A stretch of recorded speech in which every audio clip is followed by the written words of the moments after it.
Okay. I'm gonna have a glass of wine. Would you like something, Susan? You have one. I might have two. No? Well, let's do the poems You want first. the one you got? Let's do the poems first before we lose anybody. There. Okay. Hey, Pop, In that big glass? could I convince you to read us a couple poems, please, sir? What? Could I convince you to read us a couple poems, please? Can't hear you. What? Could one poem? Could you read us one poem, please? Cass would like to take, he'd like to take a movie of you reading a poem that he likes. What? Would you cooperate and read a poem? I'll get the book here. I'll show you what I'm talking about, Pop. Just say yes. Your mom? Yeah. Mom, where'd you go, Mom? Bathroom. Okay. I'm just wondering if you can read us this poem over there tonight. Thank you, Pop. Yeah. Okay. Bring it in. Wait, I you, think we're coming out to the kitchen, but I don't know that. You check the book. could we, the kitchen, Pop, could we please do it in the kitchen? Where's the book? Well, I put it in the kitchen, Pop. Could we please do it in the kitchen? The book is in the kitchen. Come out to the kitchen, please. Get up.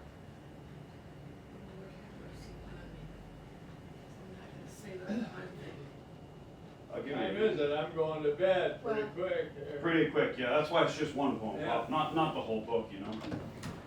There you go, sir. Was this something you were, that's your wine? Oh, good. You weigh a lot. It's got to be all the muscle. It doesn't. Oh, It used to be, Cass, but it isn't anymore. You don't think so? No. When was the last time you went hunting? You can get it right. he still goes, he'll go hunting till he drops dead. And then I saw you've got some. Susan's all ready for bed. I know that. She's either ready for bed She's or making the you beach. jealous, isn't she? I'm ready for bed. Kathy wants you to read some All right, poems. I'll read it. Let's get the chair. Let's get the chair. And Pop, I'm gonna turn on a light here because I'm recording a movie. You know, got the recording right here, but don't worry about it. I'm just gonna hold this right here. Shall I get farther out of the way or am I okay? No, you're in a great spot, Gam.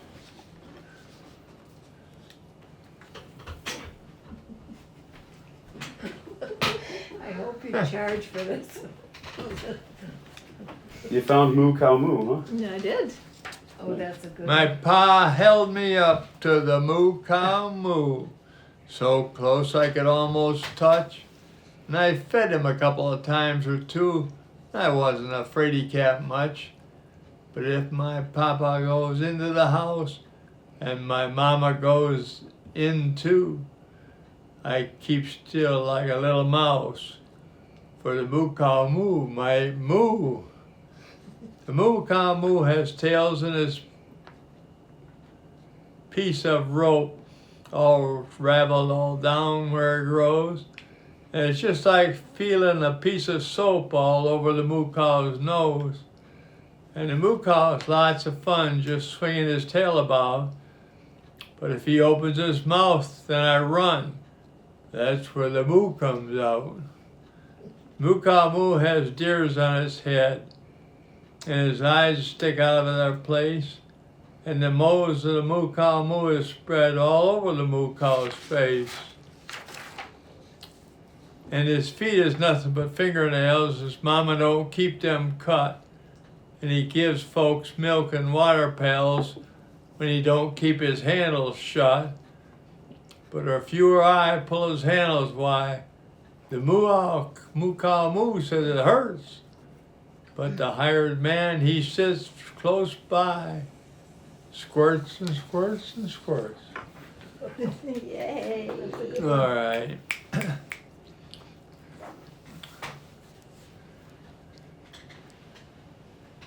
Little orphan Annie came to our house to stay, washed the cups and saucers up, brushed the crumbs away, shoo the chickens off the porch, dust the hearth and sweep, and make the fire and bake the bread and earn her board and keep, and all us other children.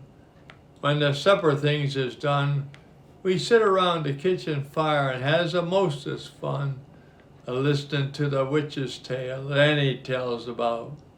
The goblins will get you if you don't watch out. Once there was a little boy who wouldn't say his prayers, and when he went to bed at night away upstairs, his mammy heard him holler and his daddy heard him bawl. When they turned the covers down, he wasn't there at all. And they seeked him in the raft room and cubby hole and press. They seeked him in the chimney flue and everywhere, I guess.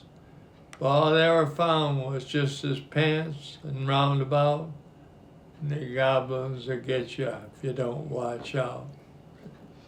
And one time a little girl used to always laugh and grin, make fun of everyone, all blood and kin. And once when they was company and old folks was there, she mocked them and shocked them and said she didn't care. And this, as she kicked her heels and turned to run and hide, there's two great big black things a-standing by her side. They snatched her through the ceiling before she knowed what she's about. And the goblins will get you if you don't watch out.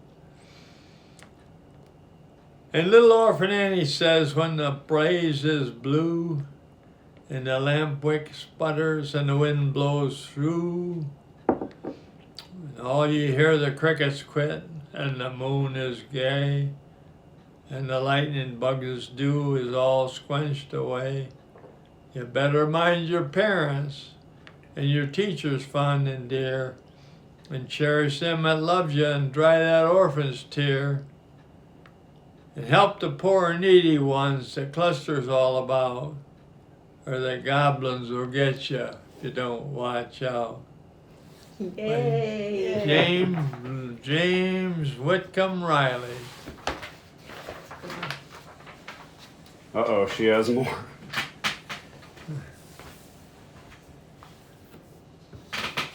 You like those anyhow, Bill? The outlook wasn't brilliant for the Mudville 9 that day. The score should 4-2, but 1 inning left to play. And when Cooney died at first and Barrows did the same, a sickly silence fell upon the patrons of the game. A straggling few got up to go in deep despair. The rest clung to that hope which springs eternal in the human breast. They thought if only Casey could get a whack at that, we'd put even money if Casey was at the bat. But Flynn preceded Casey, and so did Jimmy Blake, and the former was a Lulu and the latter was a cake. So upon that stricken multitude grim melancholy sat, for there seemed but little chance of Casey getting to the bat. But Flynn let fly a single to the wonderment of all, and Blake, the much despised, tore the cover off the ball. And when the dust had lifted and the men saw that it had occurred, there was Jimmy safe at second and Flynn was a hugging third. Then from 5,000 throats and more than rose a lusty yell. It rumbled through the valley, it rattled in the dell. It knocked upon the mountain, recoiled upon the flat. For Casey, mighty Casey, was a-comin' to the bat. There was ease in Casey's manner as he stepped into his place. There was pride in Casey's bearing and a smile on Casey's face. And when the responding by the cheers, he lightly doffed his hat. No stranger in the crowd could doubt was Casey at the bat. 10,000 eyes were on him, and he rubbed his hands with dirt. 5,000 tongues applauded when he wiped them on his shirt. Then while the writhing pitcher ground the ball into his hip, Defiance gleamed in Casey's eye. A sneer curled Casey's lip.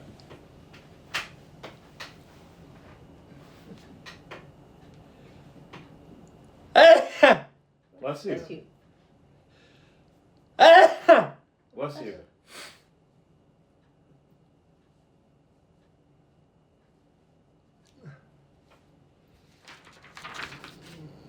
And now the leather-covered sphere came hurtling through the air, and Casey stood a watching it, haughty grandeur there. Close by the sturdy batsman, the ball unheeded sped. "It ain't my tile," said Casey. "Strike one," the umpire said. From the benches black with people there went up a muffled roar, like the beating on the storm waves on a stern and distant shore. "Kill him! Kill the umpire!" shouted someone on the stand, and likely they'd have killed him, but Casey raised his hand. With a smile of Christian charity, great Casey village shone. He stilled the rising tumult. He bade the game go on. He signaled to the pitcher, and once more the spheroid flew.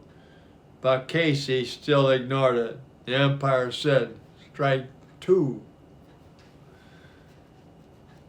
"Fraud!" cried the maddening thousands, and echoed answered, "Fraud!" But one scornful look from Casey, and the audience was awed. They saw his face grow stern and cold. They saw his muscles strain, and knew that Casey wouldn't let that ball go by again. A sneer is gone from Casey's lip. The teeth are clenched in hate. He pounds with cruel vengeance his bat upon the plate. And now the pitcher holds the ball, and now he lets it go. And now the air is shattered by the force of Casey's blow. Oh, somewhere in this favorite land, the sun is shining bright. The band is playing somewhere, and somewhere hearts are blight. And somewhere men are laughing, and somewhere children shout. But there is no joy in Mudville, mighty Casey has struck out. Oh, that's so good. That is so good. Got time for Oh, cremation? you got it. All of his favorite ones. Yeah. There are strange things done in the midnight sun by men who toil for gold. The Arctic trails have their secret takes that would make your blood run cold. But the northern lights have seen queer sights, but the queerest they ever did see was the night on the marge of Lake Labarge when I cremated Can McGee. Now Sam McGee was from Tennessee, where the cotton blooms and grows. Why he left his home in the south to roam round the pole, God only knows. He was always cold, but the land of gold seemed to hold him like a spell, though he'd often say in a homely way that he'd sooner live in hell. On Christmas Day, we were mushing our way over the Dawson Trail. Talk of the cold through the parka's fold, it stabbed like a driven nail. If our eyes were closed, then the lashes froze, till sometimes we couldn't see. It wasn't much fun, but the only one to whimper was Sam McGee. And that very night, as we lay packed tight in our robes beneath the snow, and the dogs were fed and the star overread were dancing to and fro, he turned to me and, "Cap," says he, "I'll cash in this trip, I guess. And if I do, I'm asking that you won't refuse my last request. Well, it seemed so no, that he couldn't say no. Then he says with a sort of a mean moan, if the cursed cold and it's got right hold till I'm chilled clean here through the bone. Ye tain't being dead, it's my awful dread of the icy grave that pains. So I want you to swear that foul or fair, you'll create my man brass remains. Now Pal's last heed is a thing of heed, so I swore I would not fail, and he failed on in the streak of dawn, but God, he looked shastly pale. He crouched on the sleigh, and he raved all day for his home in Tennessee, and before nightfall a corpse was all that was left of Sam McGee. That wasn't a breath in that land of death, and I hurried, horror-driven, with a corpse half hid that I couldn't get rid because of a promise I'd given. It was lashed to the sleigh, and it seemed to say, you may tax your brawn and brains, but your promise true, and it's up to you to create my last remains. Now a promise made is a debt unpaid, and the trail had its own stern code. In the days to come, where my lips were dumb, in my heart how I cursed that load. In the long, long night, by the lone fire night, how the huskies round in a ring howl out their woes in the homeless snows.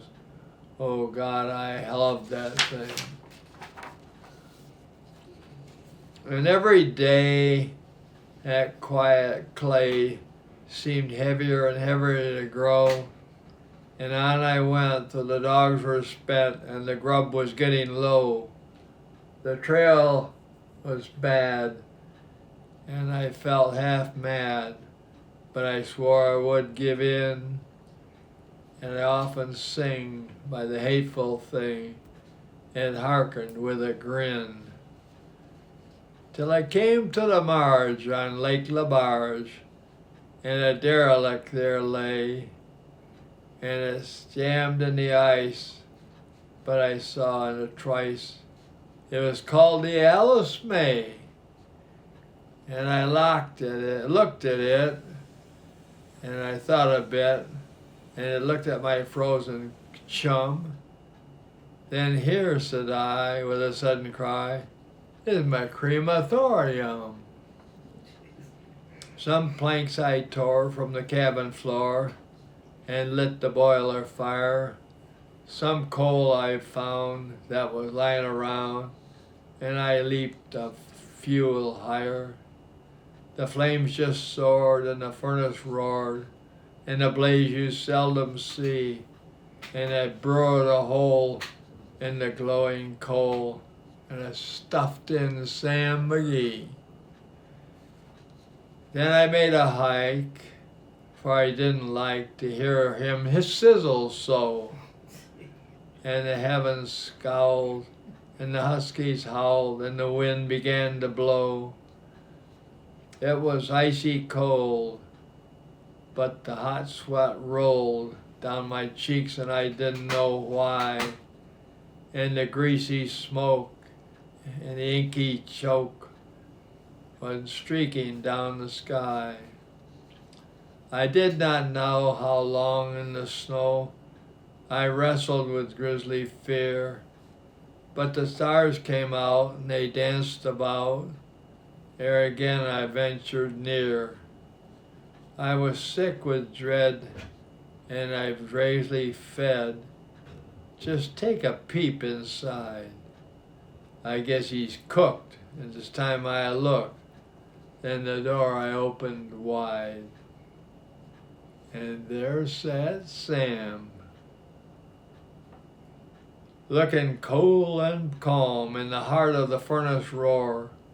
And he wore a smile that you see a mile, and he said, "Please close the door.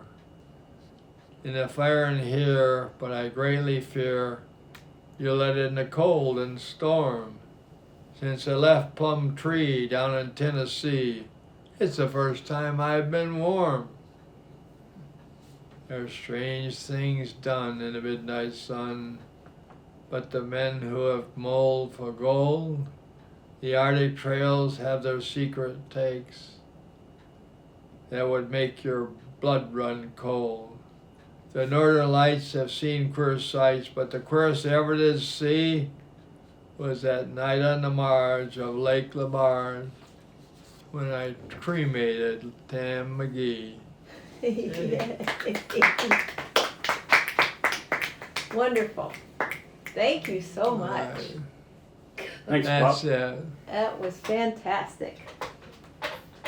He looks like he's thinks you're gonna offer another one. Thank you. That You're was, welcome. That was wonderful. Thank you, dear. Did you want him to read another one? We're good. He said he's done. No. Okay. Strange things done in the midnight sun. You've been to Lake Lamarge. Huh? You've No, Been, no? but I flew over it, You and saw it. the pilot said, "See that lake down there?" Stephen and I said, "Yes." He said, "That's Lake Lamarge." Oh, I said, "Sam McGee." That's cool. Yeah. Okay. Thank you, Pop. That was very good. Come here. Thanks, Pop. You're welcome. Any other poetry books? We couldn't find it, no. I don't know what's happened to them. Things do walk around here.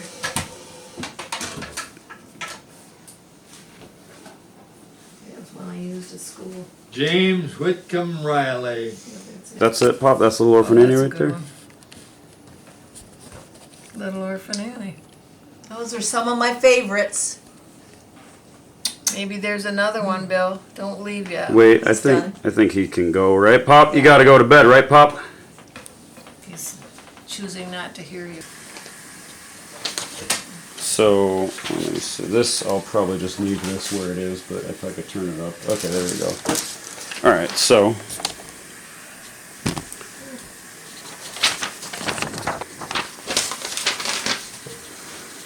Alright, so look at where Pop used to be sitting. Or look at the fridge. Look at the fridge because that's easier. And just. Kind of a mess. Well, it's, I don't know, it's covered in photos of me and my favorite cousins. I think it's great. Okay, almost there, no worries. I really feel like I'm just at work, you know, this is, but it's a good feeling. But I feel like it's just another work day. Okay, alright, cool. Can I see the poem? Yeah, Pop is reading his poem. He's enraptured by it. And Mom, feel free to look directly at the camera when you do the strike two thing. Like you like strike two. Or, Oh, really? Okay. well, maybe one where you're looking at the fridge, actually. Maybe we shouldn't do it like that. Okay. You're gonna read it and I'm just gonna mouth it? Heck, I'll even do it over here. Okay. Just like you did in real life. Okay. Yes, you're looking at Pop. In fact, I'll stand over here. Look Okay. right at me. Okay, cool. And now the leather-covered sphere came hurtling through the air, and Casey stood a-watching it with haughty grandeur there. Close by the sturdy batsman, the ball unheeded sped. "That ain't my style," said Casey. "Strike one," the umpire said. From the benches, black with people, there went up a muffled roar, like the beating of the storm waves on a stern and distant shore. "Kill him! Kill the umpire!" shouted someone on the stand. It's likely they'd have killed him had not Casey raised his hand. With a smile of Christian charity, great Casey's visage shone. He stilled the rising tumult, he bade the game go on. He signaled to the pitcher, and once more the spheroid flew, but Casey still ignored it, and the umpire said, "Strike two." And then Mom, maybe just smile at the camera, just like a kind of a wink and a nod kind of thing. Yeah, that's great. Thank you, thank you.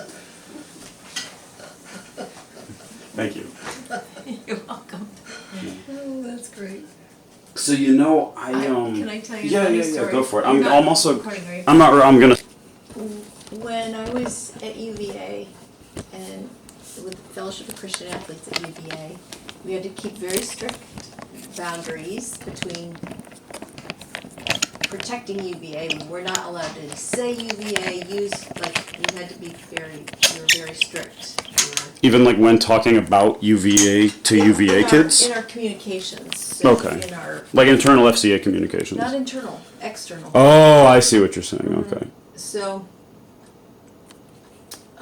I mean, like, I couldn't use a UVA logo in anything,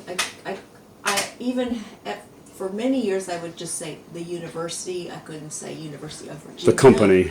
I mean, it was just awful. And so, in COVID, we did a video, and, because we couldn't do a live, event, couldn't do a banquet. And so everybody did their part and they did a little video. And it was my turn and I don't remember exactly what I said. But at the end of my video, I said the UVA their nickname is the Who's. So at the end of my video, it was a very short clip, but I said, "Go Who's!" And then I turned off camera and went, "Wait, can I say that?" And Russ filmed it for me and he kept it in and they kept it in the video. It stayed in the whole thing. Isn't that great? That's fun. Oh, that's fun. That's good. Put your own little touch in it. Yep. And I did it on purpose, but I didn't think they'd keep it, but they did. Oh, nice. Way to sneak it in there.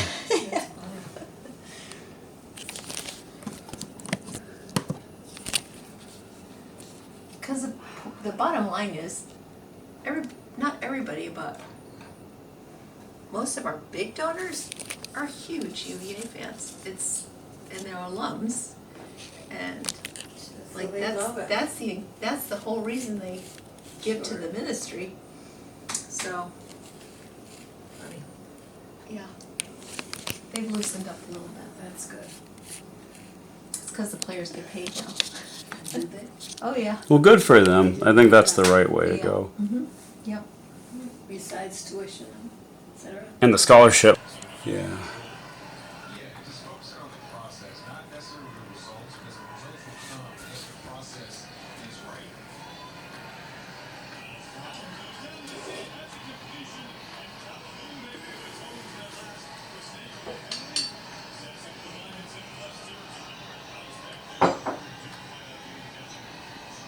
Yeah, that's a really good bounce back. Come back and make it time for 2 extra yards.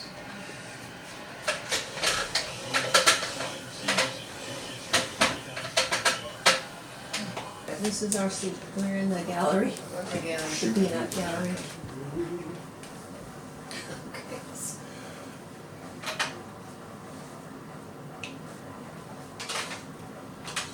Okay. You should make sure to tell him that you dedicated this to him or you wrote it for him. Okay. Well, he's reading Paul Revere currently, so it's okay. I don't have to He's rolling. He's rolling. You better get ready to hit it. I did actually. It's already rolling. The camera is, yes. oh, wow. Okay, Smart. Watch your eyes. We should have. There we go. The refrigerator. Sorry. I gotta get the light for the recording. He doesn't like it. Okay, I'll turn it down. I'll turn it down. Okay, is that better? Well, you're gonna have the hand there. Okay. Do you want those lights down? No, actually, I turned them down a little. I like where they are right now.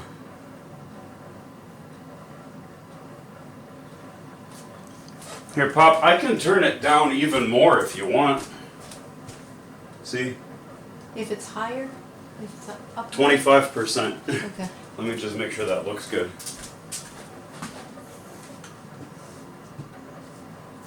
Yeah, it's good. Okay, It's a great. good. It's a decent shot. You know, good.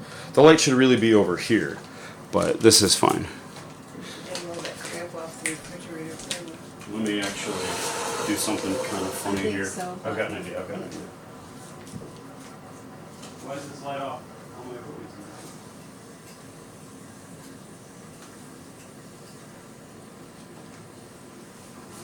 Cassie's ready. Okay, well.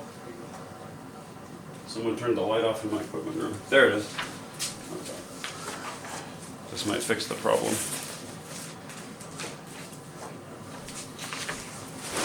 Okay, nice. That's loud. What is that, like an ice maker? Sump pump In the kitchen? basement. Oh, okay, that makes sense. It should quit shortly, I would think. Hey, Pop, I'm gonna move this in a little bit. Get some light on your face. That looks pretty good right there. Hang on, it's really loud. Is it gonna go all night? This, we need to roll. Listen, my children, and you shall hear of the midnight ride of Paul Revere. On the 18th of April in 75, hardly a man is now alive who remembers that famous day of the year. He said to his friend, if the British march by land or sea from the town tonight, hang a lantern on the aloft in the bell sight of the North Church Tower as a signal light.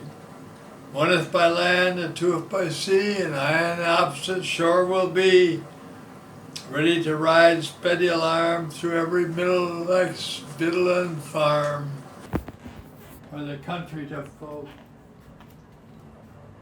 to send in an arm. Then he said, good night, and with a muffled roar, they rode to the opposite Charleston shore.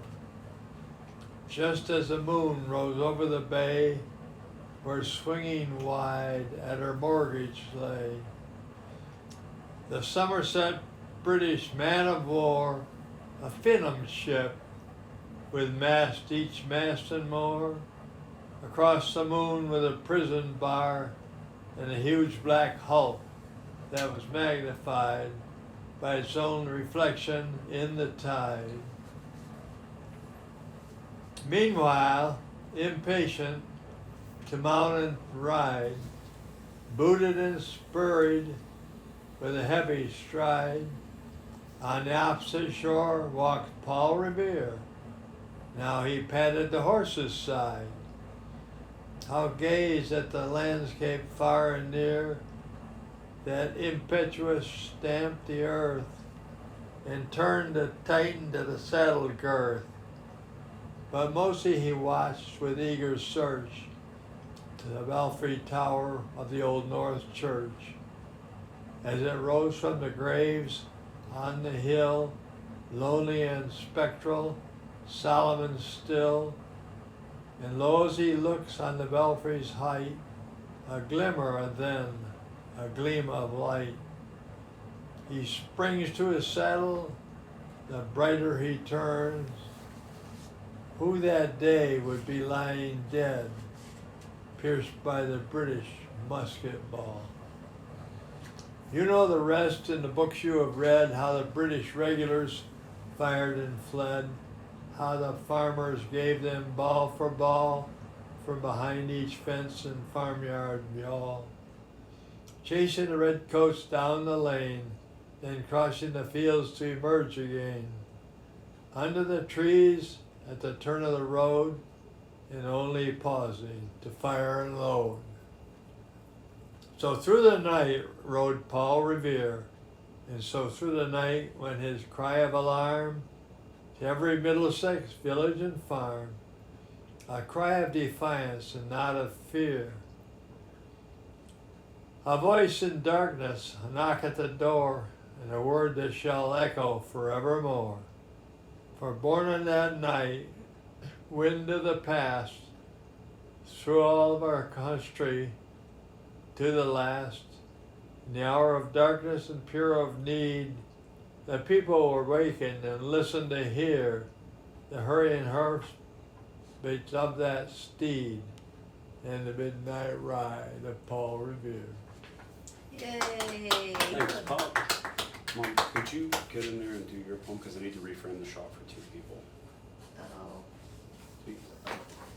That it? Well, my mom has one that she wants to recite for you, Pop. And of course, that's where the sump pump turns off, right? At the very end of the poem. Yeah. So, Mom, if you could just sit in that chair, Where? I'll show you. I'm That gonna- it, Sue? No. My mom wants to recite one, and then Pop, I want to read you one too. Please just go fast if Okay. you can. Okay, Mom. Okay. Oh, this looks great. Go for it. So if it looks great, can you just come do yours? Oh, okay, sure, yeah, Yeah, yeah. just we can come do do like, yeah. Yeah. I might have slightly wider shoulders than you, but it's gonna be okay. Great.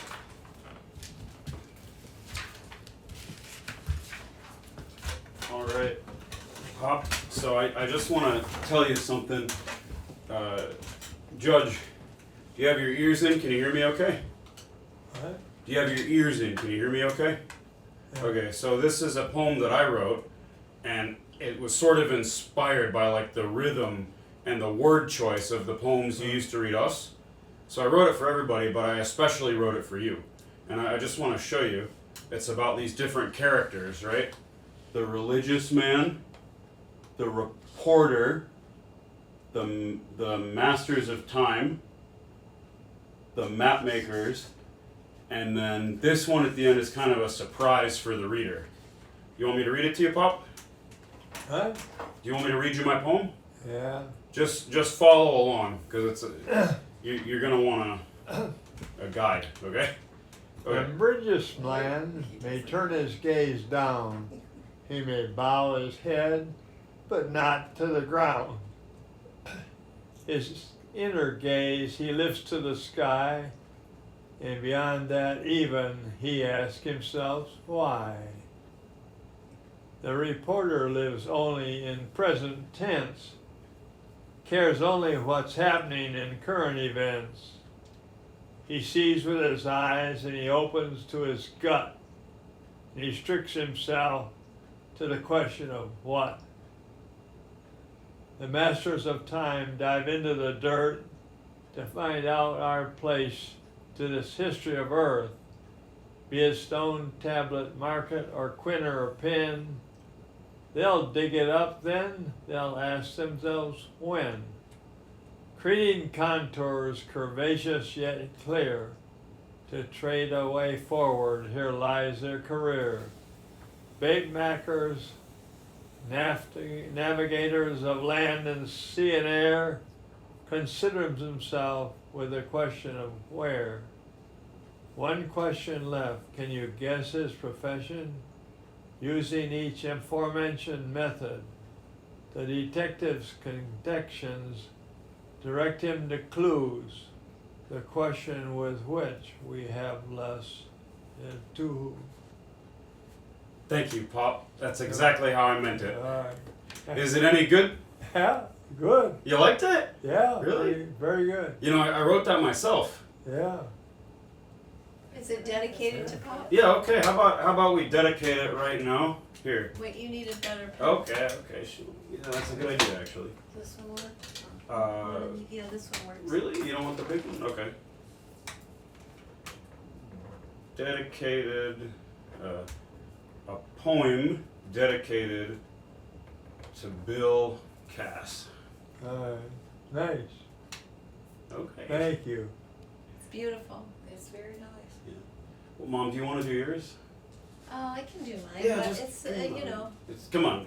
It's audience you participation. need me in the hot seat. Yeah. Sure. I do. She's gonna do one too, Pop. That it?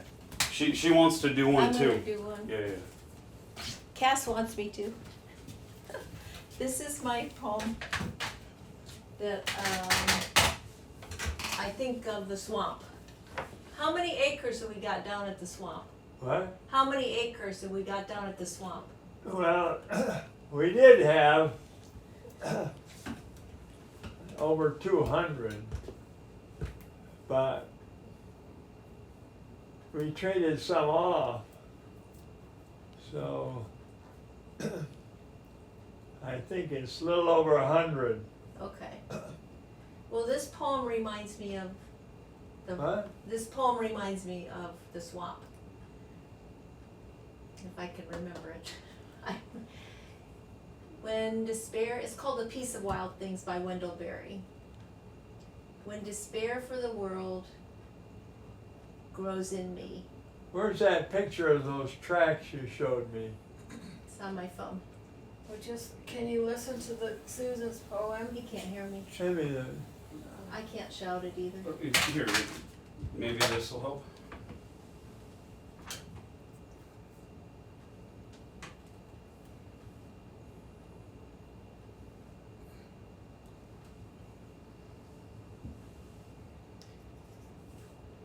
When despair for the world grows in me, and I wake in the night in fear of what my life or my children's lives may be, I go and lie down where the wood drake rests in his beauty on the water, and the great heron feeds.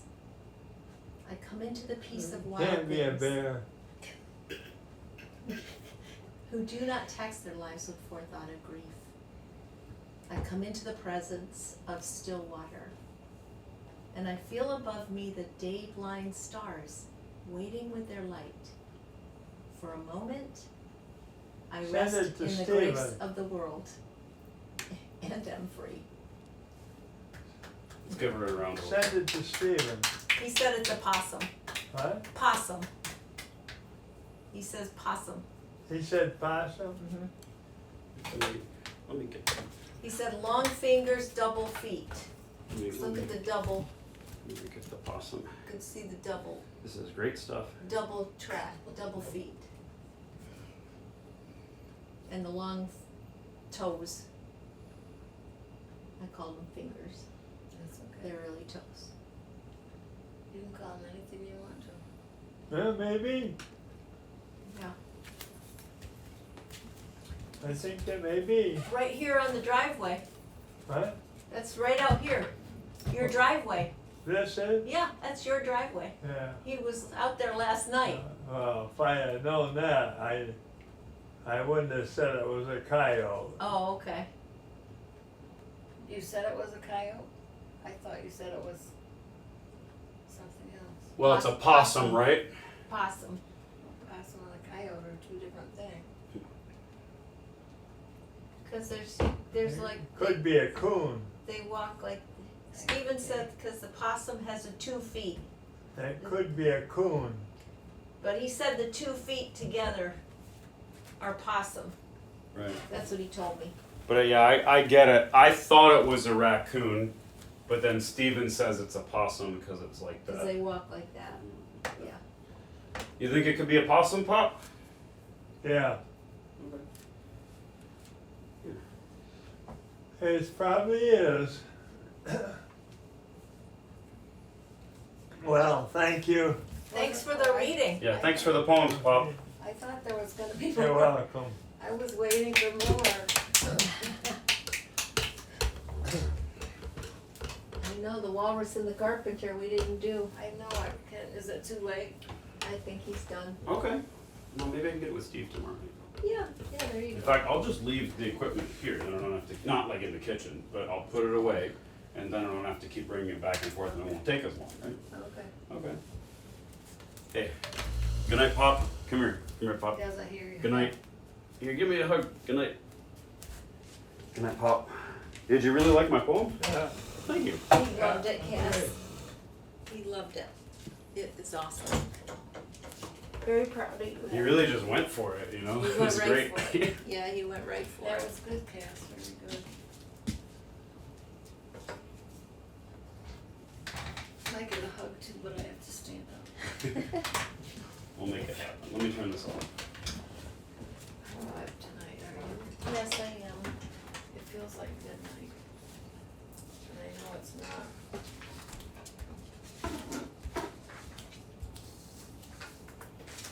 Mom, where do you think would be the smart place to put those? Laura's room? I put it right back next to the TV there. Maybe here by this door? Back here? I don't know. That, Probably all is right. that all right? This door never gets used anymore. No.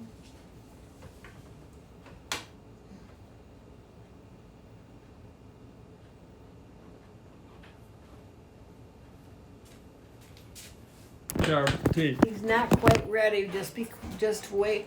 Okay, it sounds like Paul Revere's printing. Show your Yeah. patience. Show them how patient you are. Put your smiling face on and show them how patient you are. Custer the dragon had big sharp teeth, spikes on top of him and scales underneath. Now it's like a fireplace chimney for a nose, and a really old Trulio daggers on his toes. Belinda was as brave as a barrel full of bears.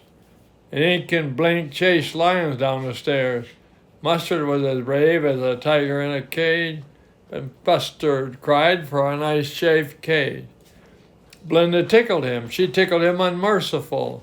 Ink and Blink and Mustard, they called him Percival. They all sat laughing in the little red wagon at the Relio Trulio cowardly dragon. Belinda giggled, she shook the house, and Blink said weak, which is giggling for a mouse. Ink and Mustard rudely asked his age when Mustard cried for a nice cake. Suddenly they heard a nasty roar, a really nasty sound. Mustard crowed and they all looked around. Meow, cried Ink, and ooh, cried Belinda. There was a pirate coming through the window. Pistol in his left hand, pistol in his right, and he held in his teeth a cutlass bright. His beard was black and one leg was wood. It was clear that pirate meant no good. Belinda paled and she cried, "Help, help!" But Mustard fled with a terrified yelp. Ink trickled down to the bottom of the household, and the little mouse Blink strategically mousehold. But up jumped Custard, snorting like an engine, thrashed his tail like irons in a dungeon. With a clatter and a clank and a jangling squirm, he went at the pirate like a robin at a worm. The pirate gaped at Belinda's dragon and gumped some drog from his pocket flagrant. He fired 2 bullets, but they didn't hit, and Custard gobbled them every bit. Belinda embraced him, Mustard licked him. No one mourned for the pirate victim. Ink and Blink did gyrate around the dragon that ate the pirate. Belinda still lives in her little white house with a little black kitten and a little gray mouse, and a yellow dog and a little pet dragon, and a Relio Trulio little pet dragon. Belinda is brave as a boar full of bears, and Ink and Blink chase lions down the stairs. Mustard is as brave as a tiger in a rage, but Custer keeps crying for a nice, safe cage. Thank you, Pop. Thank you. Pop, I'm gonna grab. Let me show you, Pop. Can you do Paul Revere? I've got it right here. He wants you to do one. He wants you to do one Wait, more. Pop, can you Just do do one more. It's Yeah. not. Can you please do Paul Revere? Can you please do Paul Revere, Pop? He loves poetry. He'll love that. Too bad you can't see Grammy and Pop. Oh, it's all right. Do you wanna? Why don't you get up next to him? Here. I can slide Yeah, it. Steve's got a good point. Let me help move your chair. There you go. Okay. Thank you.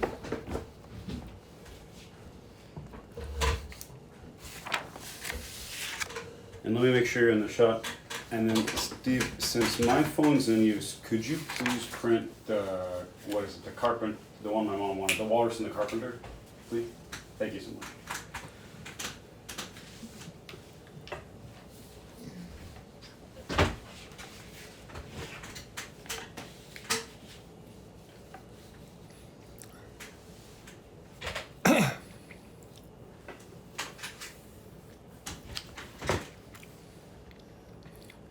The Walrus and the Carpenter walked on a mile or so, and then they rested on a rock, conveniently low. You want to stop? All the little oysters stood waiting in a row.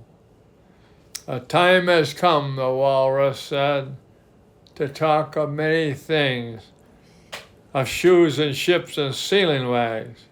of cabbages and kings, and why the sea is boiling hot, and whether wings had wings. Oh, wait a bit, the oysters cried, before we have our chat. For some of us are out of breath, and all of us are fat. No hurry, said the carpenter. They thanked him much for that. A loaf of bread, the carpenter swallow said, is what we really need. Pepper and vinegar, besides, are very good indeed. And if you're ready, oysters dear, we can begin the feed. But not on us, the oysters cried, turning a little blue. After such kindness, they would be a dismal thing to do. The night is fine, the walrus said. Do you admire the view? It was so kind of you to come, and you are very nice. The carpenter said nothing, but cut us another slice. I wish you were not quite so deaf. I've had to ask you twice. It seemed a shame, the walrus said, to play them such a trick. And we've brought them out so far and made them trot so quick. The carpenter said nothing. The butter spread too thick. I weep for you, the walrus said. I deeply sympathize. The sobs and tears he sorted out, those of the largest side, holding in his pocket handkerchief before the streaming eye. Oh, oysters, said the carpenter, you've had a pleasant run. Shall we be trotting home again? But answers there came none. For this was scarcely odd because they'd eaten every one. It's terrible. It's terrible.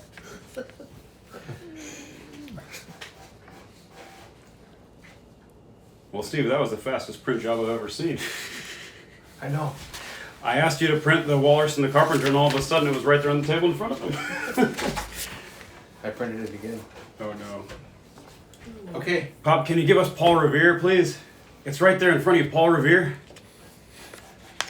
It'll only take you a minute and you love it anyhow, so.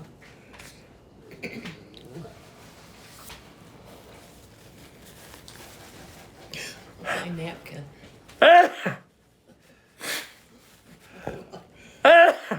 Bless you.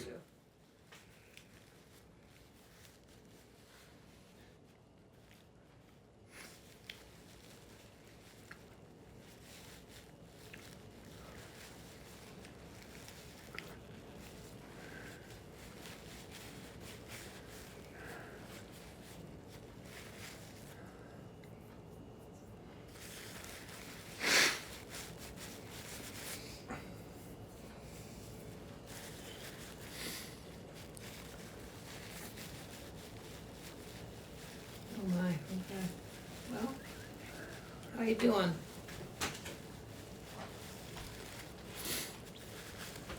me to get rid of it? I'll take that. Listen, my children, and you shall hear of the midnight ride of Paul Revere. On the 18th of April in 75, hardly a man is now alive that remembers that famous day of the year of the midnight ride of Paul Revere. He said to his friend, if the British march by land or sea from the town tonight, hang a lantern aloft in the lofty arch of the North Church Tower as a signal light. One if by land, two if by sea, and I on the opposite shore will be, ready to ride, spread the alarm through every Middlesex village and farm, for the country folk to be up and to arm. Then he said good night, and with a muffled oar, silently toward the Caribbean shore. Just as the moon rose over the bay, where swinging wide at her moorings lay the Somerset British man of war, a phantom ship with each mast and oar. Across the moon like a British prison spar, and huge Blake Hulk that just magnified, but its own reflection in the tide. Meanwhile, his friends through the alley and street wanders and watches with eager ears, till in silence around him he hears the master of men at the barrack door, the sound of arms and tramp of feet, the measured tread of grenadiers marching down to their boats in the shore.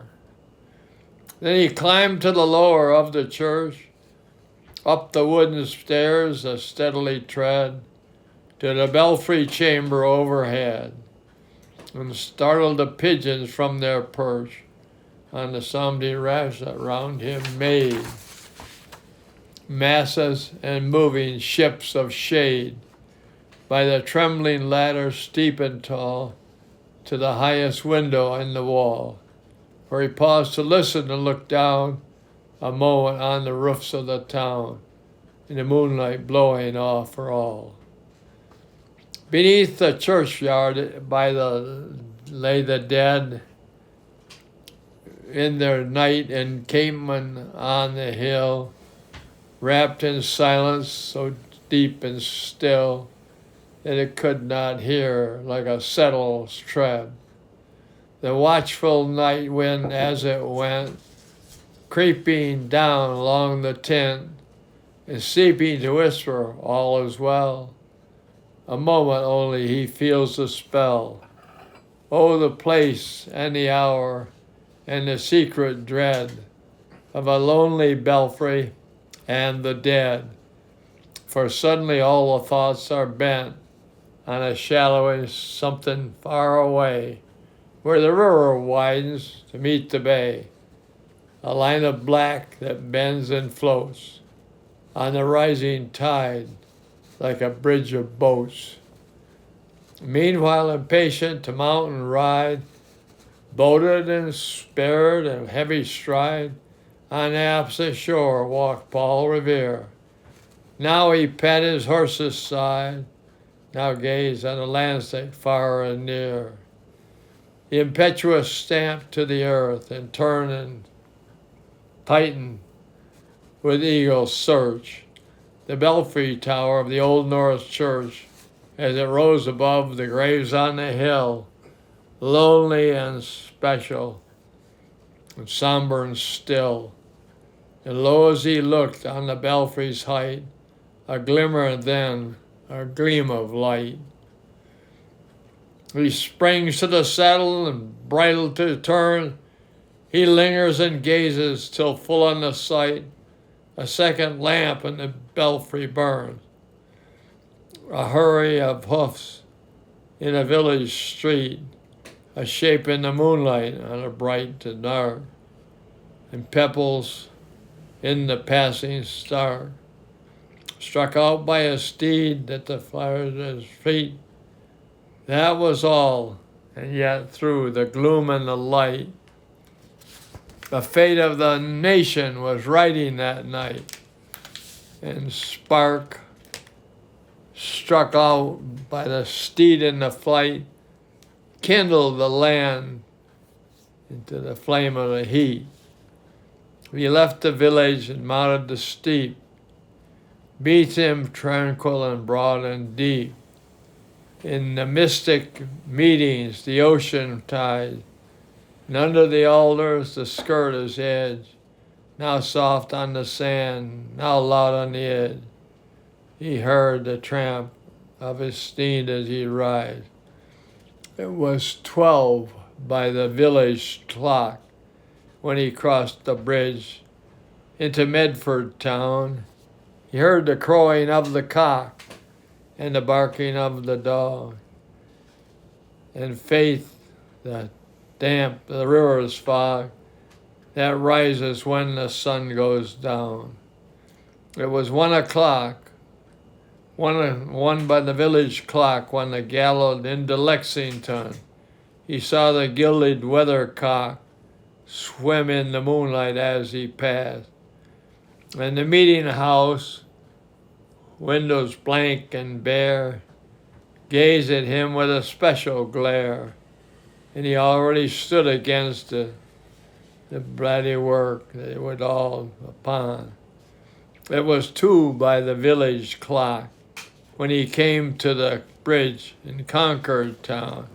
He heard the beating of the flock and the twitter of birds among the trees, and felt the breath of the morning breeze blowing over the meadows brown.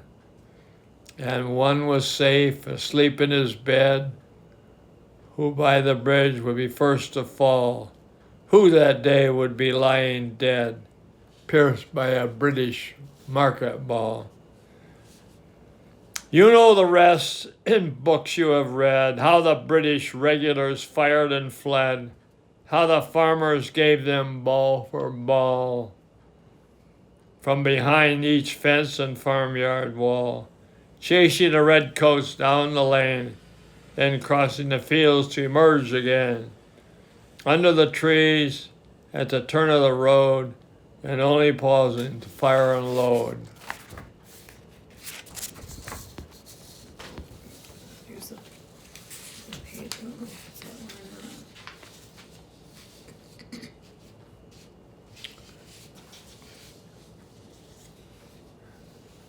Do you know what comes after only pausing to fire and load? I don't think it's that one. That looks like it's the oysters. So through the night?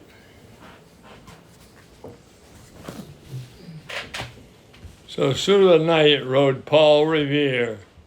So through the night went his cry of alarm to every Middlesex village and farm, a cry of defiance and not of fear, a voice of darkness, a knock at the door, and a word that shall echo forevermore.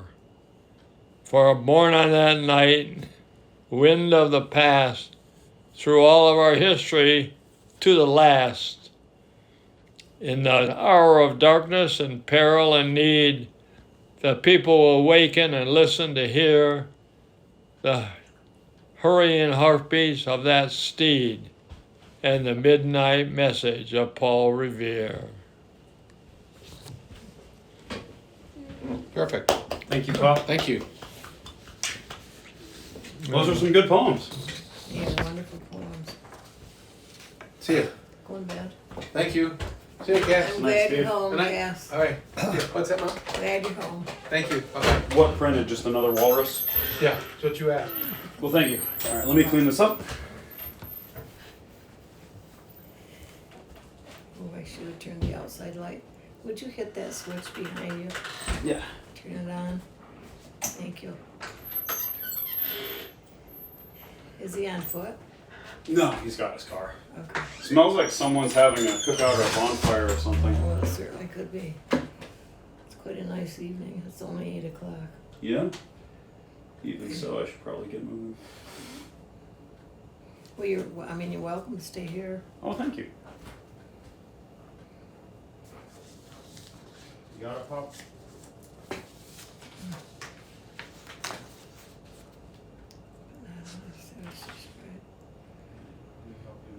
Maybe it's this one, right? Oh, you got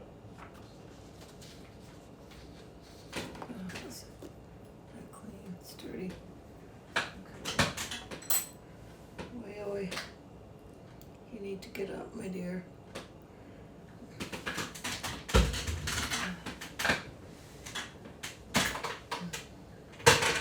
Oi, oi, oi. There's pizza.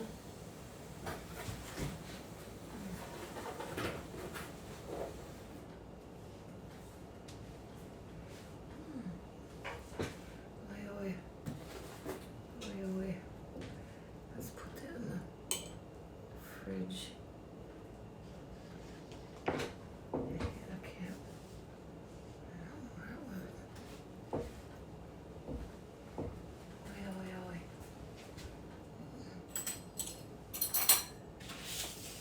Oi, oi. In the fridge. 58. Do the dirty work, and I was going to block and pass Nice. protection. Now, when his own players have an identity High five. crisis, he will We got it. Pop. Pop. Pop, give me a high five.